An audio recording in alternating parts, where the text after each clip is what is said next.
Previously, on Tales of the Hunger Games, the events before District 6's games had passed relatively uneventfully, with most tributes completing their training and interviews without incident. Several alliances were created during this time, with the two oldest tributes, Carson and Topeka, working together, whilst a morphling pack had also formed, although most other tributes appeared to be fighting on their own. However, the morphling pack had ultimately fallen, with 3 of its 4 members dying within the first 3 minutes of the games, although its only surviving member, Yukon, was now hiding unscathed. In the adjacent carriage to Yukon, Mojave had safely camouflaged herself into the back of a chair.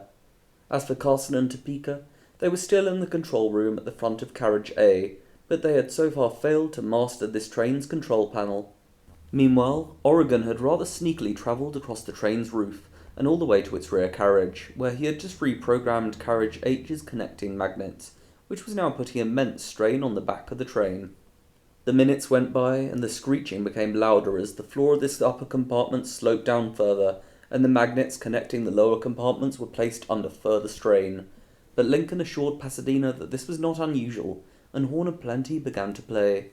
Within a few minutes, Oregon had climbed all the way back to carriage C, whilst the screeching at the back of the train was worsening, and Lincoln and Pasadena were panicked as they struggled to move forwards in their carriage. Yet when Oregon finally climbed down the rope into the front door of carriage C, the magnetic link between the lower compartments of carriages G and H finally broke. The front 7 carriages continued to travel along the track, but an extremely loud crashing was heard as carriage H repeatedly flipped back across the tracks for the next 20 seconds. It finally came to a standstill and crashed onto its side, which was followed by the sound of a cannon that belonged to Lincoln, who had smacked his head against the wall during this crash. However, Pasadena had somehow avoided major injury, and as she spotted the open rear door now several meters above her, she tried to get to her feet. Meanwhile, Carson and Topeka were still in the control room at the front of the train, which put them too far forward to hear the grinding at the back of the train, and when carriage H had broken off, they only felt a minor jolt, to which they paid no attention. However, after 2 minutes, the train returned to the northern side of the track, where carriage H was now lying shortly before the eastern bend.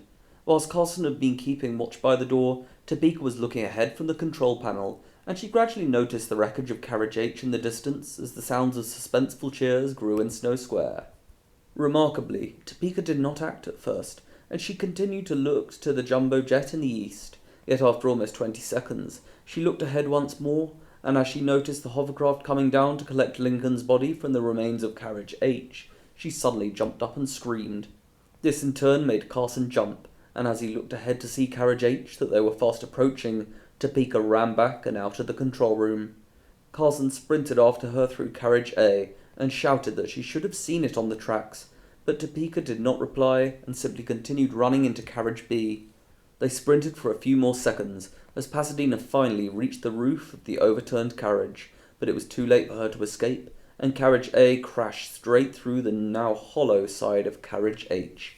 Pasadena's cannon then sounded, amidst the booming sounds of the collision.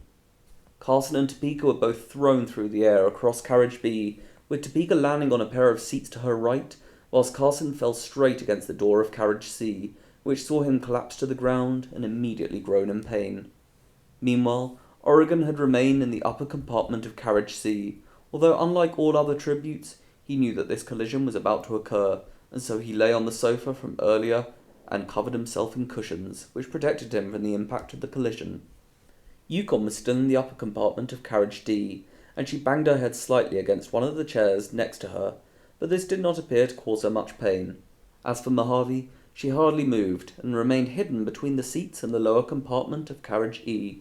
The train then completed one more circuit of the track, whilst most tributes tended to any wounds that they had just experienced from the collision. However, as the train passed the section of the track that jutted off from the northeast of the circuit, President Gaull's voice was heard through the train's speakers. The 9 remaining tributes listened intently as he congratulated them for making it thus far, before stating that this was the train's final circuit, and that tributes had 6 minutes to board the last flight or meet their end. Most tributes appeared to show fear, confusion, or a mixture of these emotions, as Gaull then wished that the odds be in their favour, and ended the announcement, whilst the train continued to hurtle around the track. Over the next 20 seconds, Tuzon, who had been sat in the very middle of the circuit, sprinted east along the runway towards the plane. All tributes except for Boise soon became frantic as they realized that they would need to exit from the train, even though it was still speeding around the track.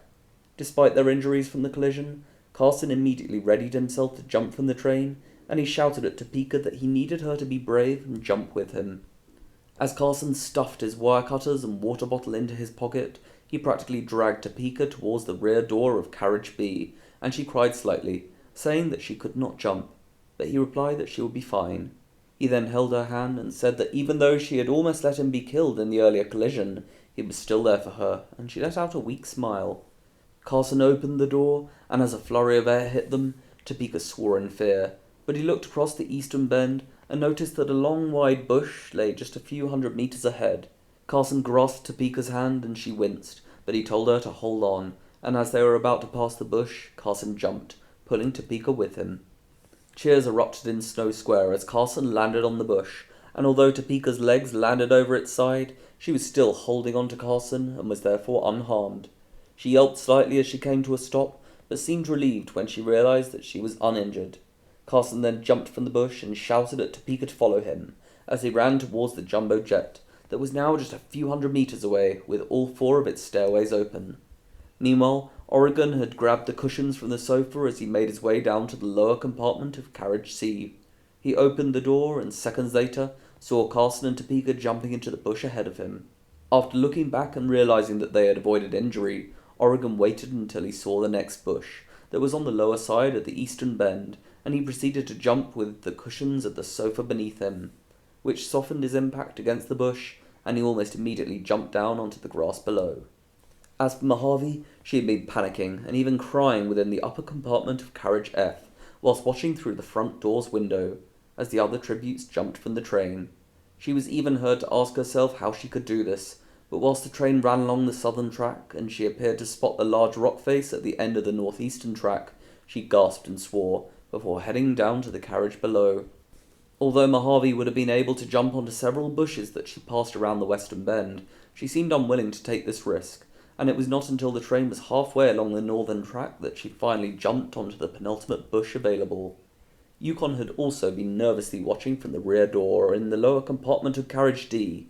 She appeared to be muttering something under her breath against President Gall and the Hunger Games in general, but she held her hand in front of her mouth, as so this was not confirmed. As Yukon saw Mojave bouncing off the earlier bush and running towards the plane with the diamond statue still in hand, she appeared to have trouble breathing, but swore extremely loudly, and as the train passed the final bush before the bend in the track, she jumped. Unfortunately for Yukon, she missed this bush slightly and hit her feet against the ground, but remarkably she stood up almost immediately and began to run towards the plane, which even made Rubius gasp in surprise. The train continued along the track as the timer in the sky passed through 3 minutes of remaining time before the plane was due to depart. Meanwhile, Tucson, Carson, and Topeka had already entered the plane, and Yukon, Mojave, Oregon, Austin, and Georgia were all running towards the plane from different directions. Boise was now the only remaining tribute on the train, as it turned onto the so far unused section of the track that jutted off from the northeast of the circuit. When Gall's announcement had been made, Boise seemed to look somewhat indifferent, and after looking out at the jumbo jet ahead, he simply rolled his eyes and headed to the bar in the upper compartment of carriage E. Whilst the train hurtled towards the western bend, Boise proceeded to guzzle from several different bottles of liquor, and he appeared to become tipsy within just a few minutes. As the train continued along the northeastern track, Boise drunkenly giggled, and with a slurred voice he listed all the people from District 6 that he apparently loved, before making an obscene gesture with his fist and knuckles towards President Gall, which had to be censored during later broadcasts. A few seconds later, Carriage A collided with the rocks at the end of this track, and a series of loud crashes and small explosions ensued, as the carriages crumbled into pieces against the rocks, and a faint cannon belonging to Boise was heard within this din.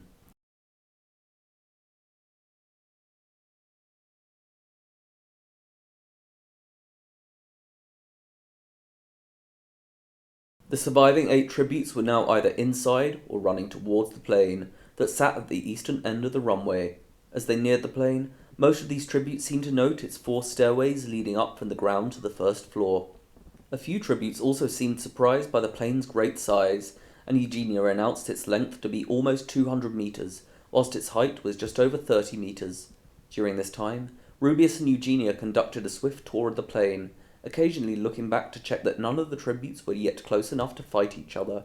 The lowest of the plane's 4 floors was the cargo hold, which contained nothing except for empty metallic space, although at the front and rear of the cargo hold's left side were doors that could be opened remotely from the flight deck.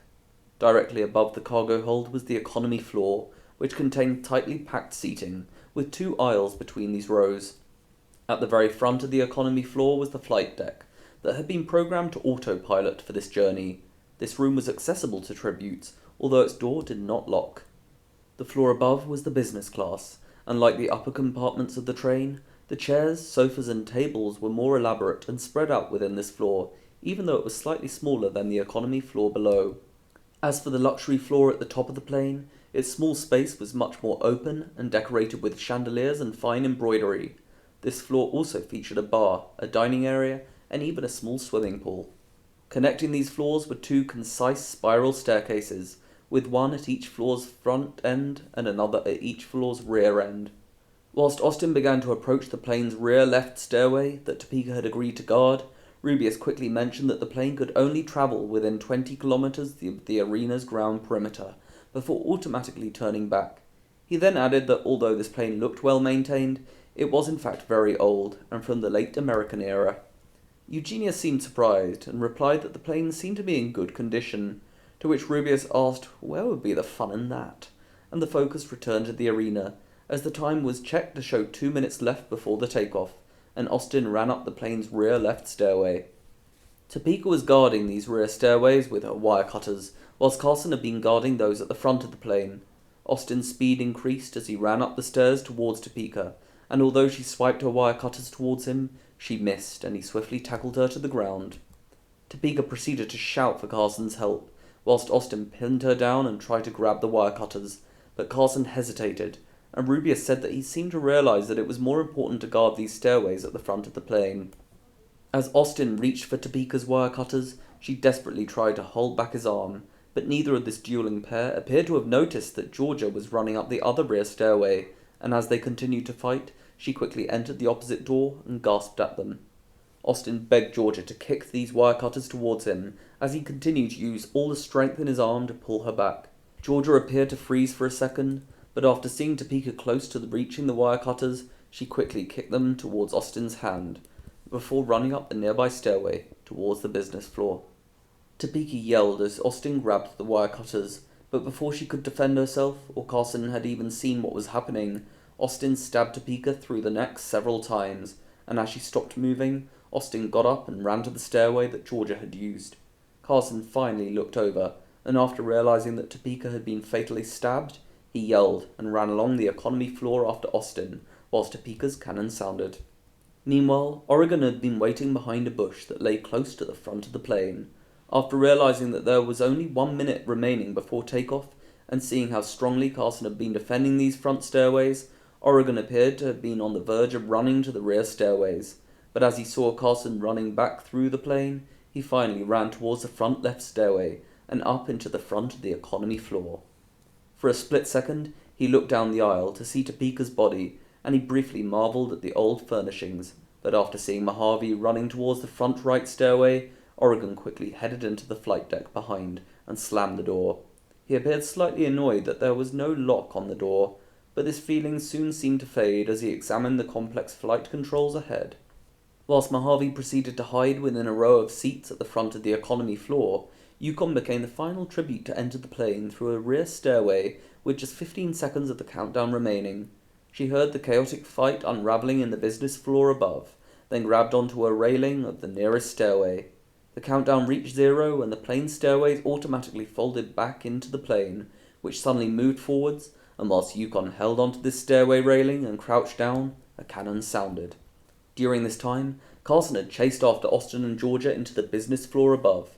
Whilst Georgia had run down the aisle to the front of this floor, Austin had continued up the stairs to the luxury floor, but after almost being hit with a sharp knife by Tucson, who had been waiting on the luxury floor by this stairway, Austin quickly ran back down the stairway to the business floor, whilst Carson was running up the lower stairs towards him.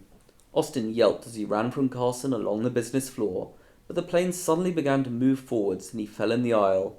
Carson appeared to be less affected by the plane's movement, and he quickly caught up with Austin and pounced upon him. Austin used all the strength in his arm to keep both of Carson's arms away, but after apparently thinking that he could not win this fight, Austin simply swore and lay back, whilst Carson stabbed him in the neck. Georgia had been watching this fight from behind a chair at the front of the business floor, and she quickly ducked down after seeing Austin being stabbed. Meanwhile, the crowds in Snow Square were ecstatic with excitement upon viewing these fights. The hovercraft was following, and it was able to film the plane reaching a higher altitude, which triggered even more cheers in Snow Square. Whilst the 6 surviving tributes proceeded to hold on to whatever they could, in order to not be pushed backwards from the plane's rising altitude, Rubius and Eugenia conducted a quick check of each tribute's position. Viewers had seen earlier that Suzanne was the first tribute to board the plane, and that he had sprinted up to the luxury floor, where he was guarding the rear stairway with a knife. On the business floor below, Georgia was still hiding behind a chair towards the front of the plane, whilst Carson gripped onto the seatbelt of a chair at the back. Downstairs on the economy floor, Mojave was hiding a few rows back from the flight deck, whilst Yukon rested towards the back of this floor. As for Oregon, he was still sat at the flight deck, where he was pensively looking over the control panel. 2 minutes passed until the plane reached its cruising speed of 200 kilometers per hour, and Carson became the first tribute to move. He gripped his wire cutters firmly as he advanced through the business floor towards Georgia, but neither tribute appeared to realize their growing proximity to the other. Yet when Carson finally passed her seat, he gasped and she looked up and screamed. Carson swiped the wire cutters at Georgia's neck, but she narrowly dodged and screamed as she ran ahead. He quickly chased after her, and within a few seconds he had tackled her to the floor, where he stabbed her shoulder. Carson then got on top of Georgia, who yelped in pain, and he almost managed to stab her again. But in a surprisingly amusing move, Georgia grabbed Carson's genitals and twisted them, with enough force to make him shriek in pain, which allowed her to shuffle backwards on the floor from him. Carson almost hit Georgia's neck with the wire cutters once more, but she jumped backwards and ran towards the front stairway, whilst Carson nursed his groin. As Georgia then ran up this stairway and into the luxury floor above, Carson shouted at her that he would get her for what she did to Topeka. Whilst Carson tenderly stood up once more, Georgia was almost hit by Suzanne as she entered the luxury floor, but when he appeared to realize that she was not Carson, the pair quickly agreed to an alliance, and Tucson ran over to the table in the center of this small floor, beneath a chandelier, from which he grabbed another sharp knife and ran back to Georgia, to whom he gave this knife. Meanwhile, Oregon had taken off his belt and tied it against the door handle, which appeared to stop the door from opening. He then pressed several of the buttons, which raised the plane's landing gear and increased its engine speed very slightly. However, as he proceeded to examine a set of buttons that controlled the doors to the cargo hold, Rubius quickly stated that this could cause intense damage to the plane, and seconds later, Oregon pressed the button that opened the rear cargo door. He then pulled up the steering stick, and as the plane rose slightly through the air, Rubius explained that the air was becoming more pressurized within the plane as it moved higher, and that if it continued to rise, a depressurization would take place, which would likely cause part of the floor to rip away as the air pressure equalized inside and outside the plane. Like several viewers, Eugenia seemed confused, but she asked if they were likely to see some action, to which Rubius grinned and nodded. Yet as they were talking, Mojave was carefully moving towards the back of the economy floor, with her diamond statue at the ready. Yukon had been crouching down within the seats, and she appeared to hear Mojave when she was just a few rows away, but Yukon panicked and jumped out into the aisle. Mojave seemed quite surprised and chased towards Yukon, who ran towards the rear stairway. Mojave then threw the statue towards the stairs that Yukon was climbing. It narrowly missed her and fell to the floor. Then a large section of this floor above the cargo door suddenly collapsed beneath this statue and into the cargo hold below. Chaos immediately ensued on the economy floor as strong gusts of air were pulled towards this large hole. Yukon was pulled down the stairs, but she managed to grip onto its railing, whilst her afro was knocked around in the air and her legs were pulled up by this current.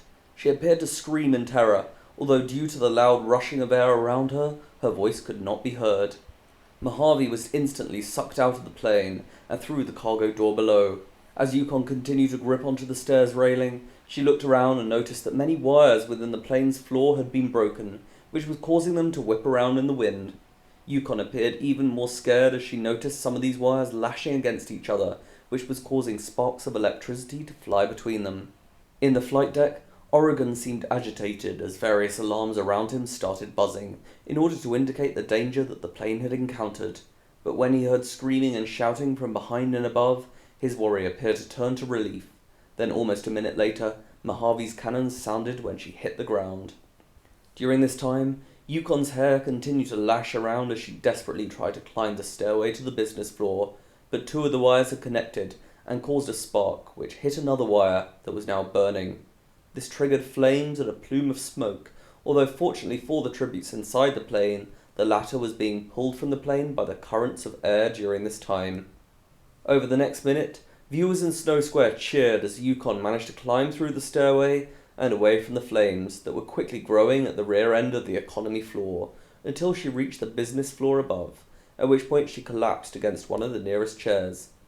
Oregon now seemed more confident with the plane's controls, and Rubius let out a frenzied sound of excitement as Oregon appeared ready to perform another action with the control panel. He then pulled on the plane's steering stick, which caused the plane to gradually rise.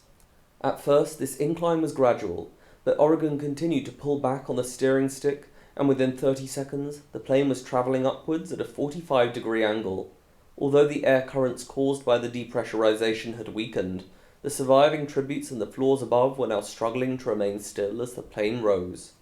On the business floor, Yukon managed to sit down and strap herself into a chair towards the rear of the plane, whilst Carson was thrown back along the aisle, and for a brief second, it seemed like he might fall all the way to the back wall of the plane, but he managed to grab onto the seatbelt of a chair that lay halfway along the floor, which he desperately gripped onto as the plane continued climbing. As for Tuzon and Georgia, they were still gripping onto the edge of the bar at the very front of the luxury floor above. After almost 2 minutes of discomfort for the other tributes, Oregon levelled out the plane, but after one more minute, he suddenly lowered its nose.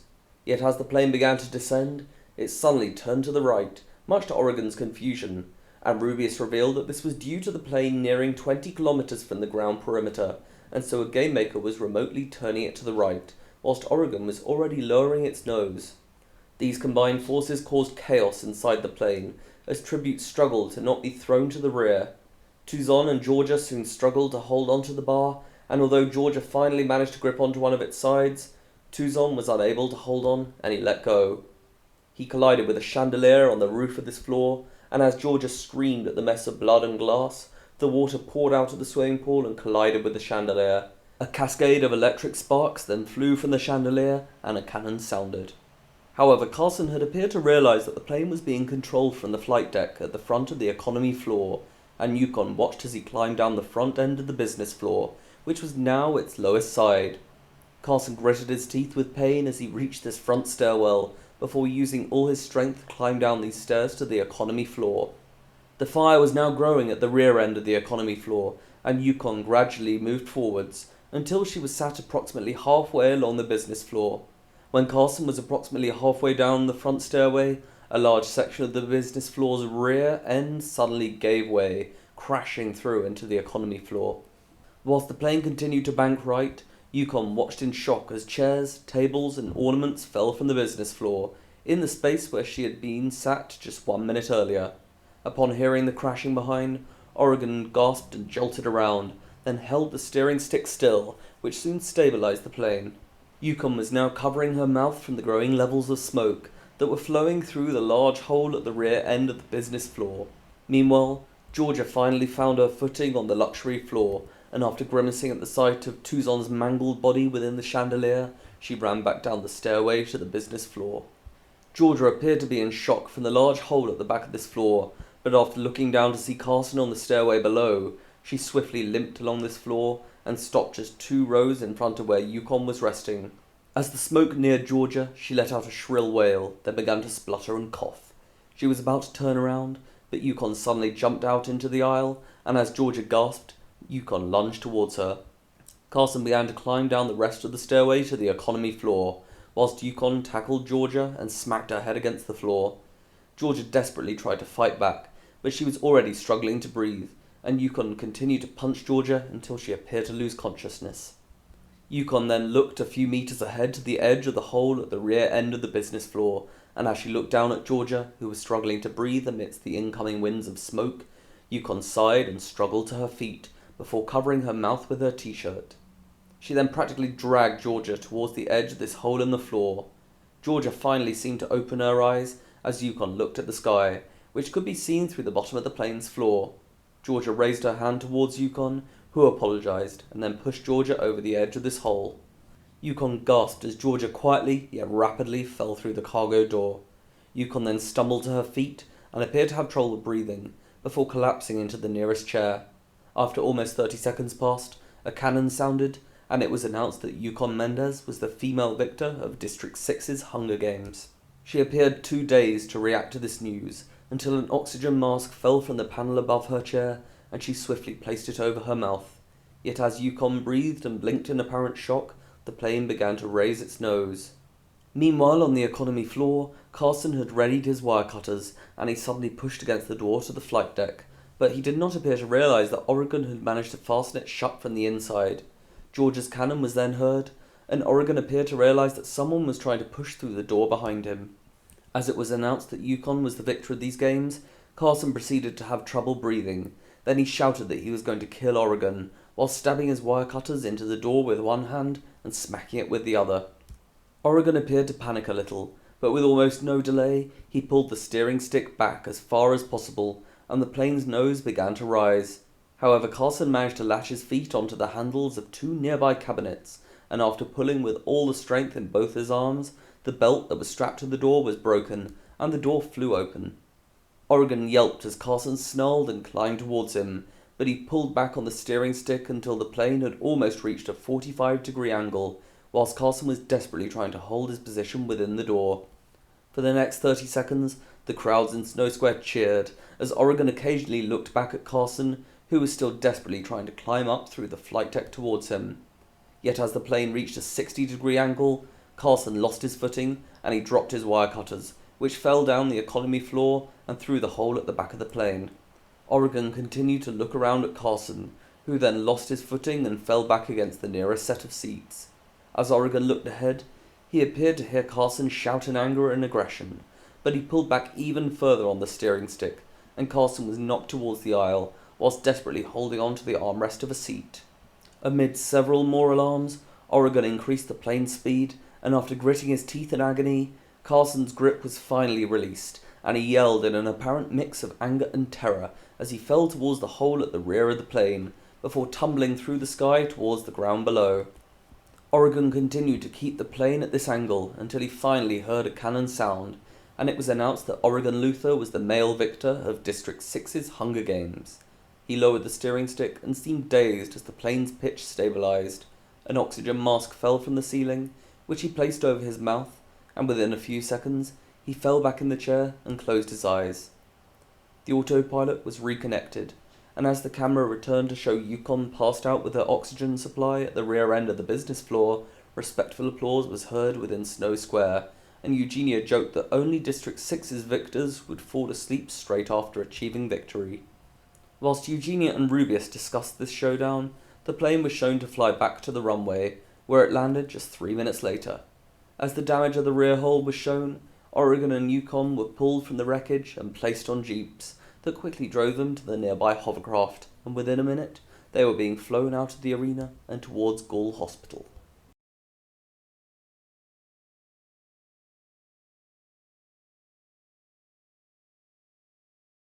Over the afternoon and evening that followed, medical examinations were conducted in Gall Hospital, which showed that no serious injuries had been sustained by Yukon or Oregon.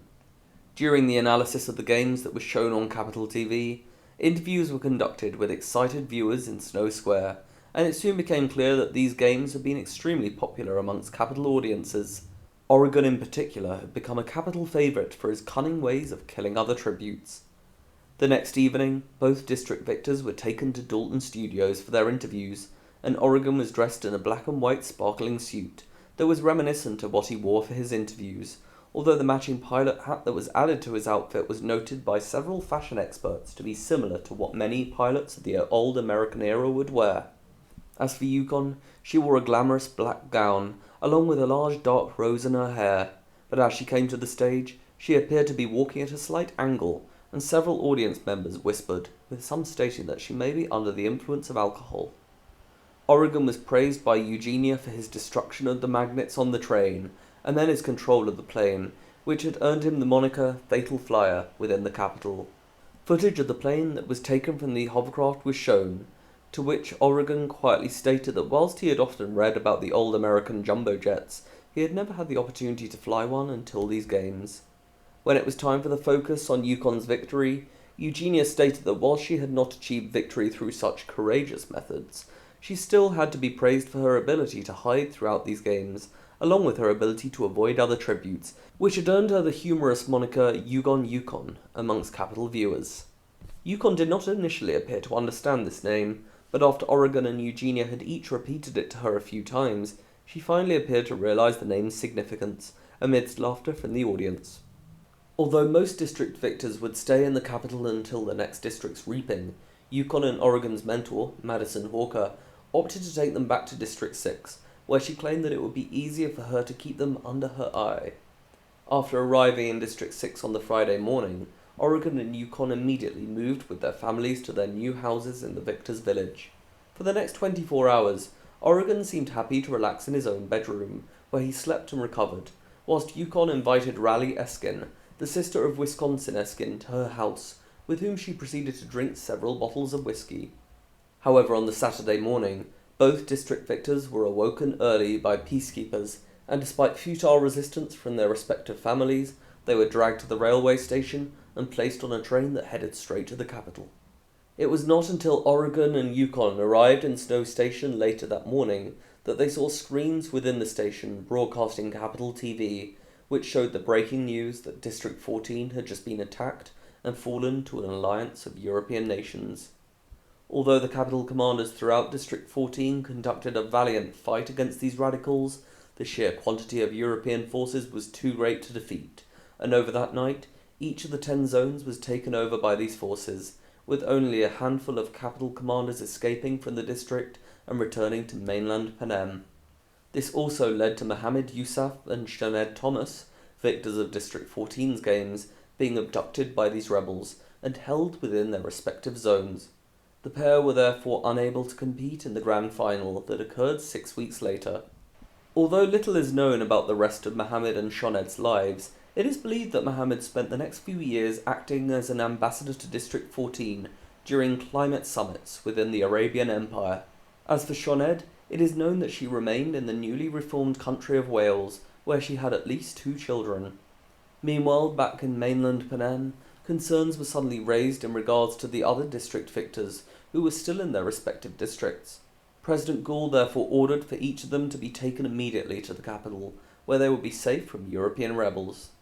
During their journeys to the capital, Thibaut Girardot, victor of District 11's games, allegedly attacked a peacekeeper after claiming that he had hurt his fiancée, Begonia Shanks, also victor of District 11's games, but the pair were quickly subdued and held at gunpoint for the rest of the journey.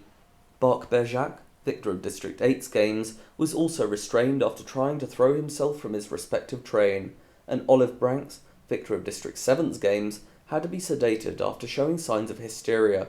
Yet eventually, all 14 district victors arrived safely in the capital, where they were kept in separate quarters of Gould's Manor.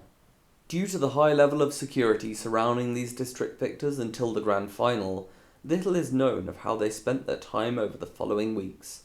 However, it is alleged that Oregon tried to improve his weaponry skills with his mentor, Madison, although after realizing that he would not reach a worthy standard before the games, she encouraged Oregon to improve his knowledge of herbal toxicology and electrical systems instead. As for Yukon, Madison is rumoured to have tried to help her practice for the grand final, but with little success. Yukon allegedly suffered a mental breakdown during a hurricane that occurred shortly after District 4's games, which was so strong that it even caused damage to her quarters in Gould's Manor. However, due to the damage to this building, Yukon used this opportunity to escape. Fortunately, she was stopped by a peacekeeper, but he was forced to shoot her in the leg, which damaged several tendons in her knee and severely impaired her ability to walk for the next few weeks.